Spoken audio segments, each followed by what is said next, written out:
வணக்கம். அருண்குமார், பத்திரிகையாளர். இன்னைக்கு ஈரோட்டில் ஒரு ஷூட்டிங் நடந்தது. என்ன ஷூட்டிங் அப்படின்னு பார்த்தீங்கன்னா, தாவேக்காவோட ஷூட்டிங். அந்த தாவேக்கா ஷூட்டிங்கில் தேர்தல் மேலாண்மை செயலாளர் திரு Aadhav Arjuna CM, deputy CM, Periyar, அதுக்கப்புறம் அம்பேத்கர் எல்லாரையும் விமர்சனம் பண்ணார். அவங்கள எல்லாரையுமே விமர்சனம் பண்ணுறதுக்கு முதல்ல உனக்கு என்ன தகுதி இருக்குது? ஃபஸ்ட்டு அதை சொல்ல.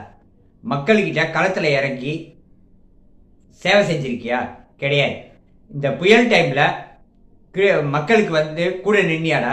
இல்லை. வீட்டில் ஒழிஞ்சிருந்த உன் தலைவர் வெளியே வரல. ஈரோட்டில் ஒரு 2 கோஷ்டி புசியானதுக்கு சவளவு போடுறதுக்கு அச்சுக்கிறானுங்க. யாருக்கு எதிரானா பொதுச் செயலாளருக்கு எதிராக. அதையே கண்ட்ரோல் பண்ண துப்பில்லை உங்கள் கட்சிக்கு. நீ எல்லாம் இதுக்கு திமுகவை பற்றியோ டெப்டி சிஎம்ஐ பற்றி விமர்சனம் பண்ணுற.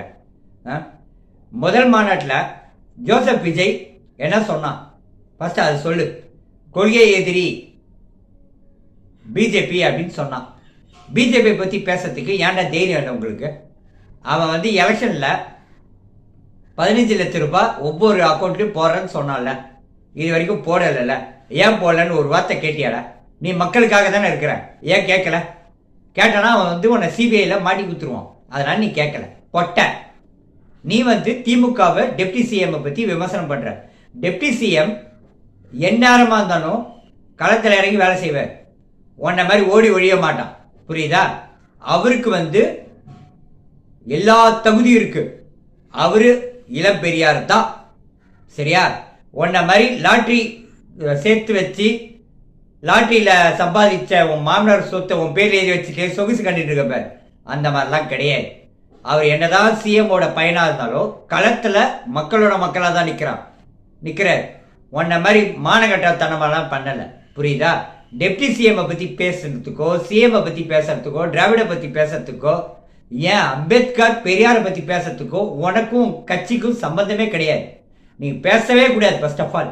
ஏன்னா உங்களுக்குலாம் வெக்கம், மானம், சூடு, சொர்ண ஜோரில் உப்பு போட்டு சாப்பிட்றவங்க மட்டும்தான் அதை பற்றி பேசணும்.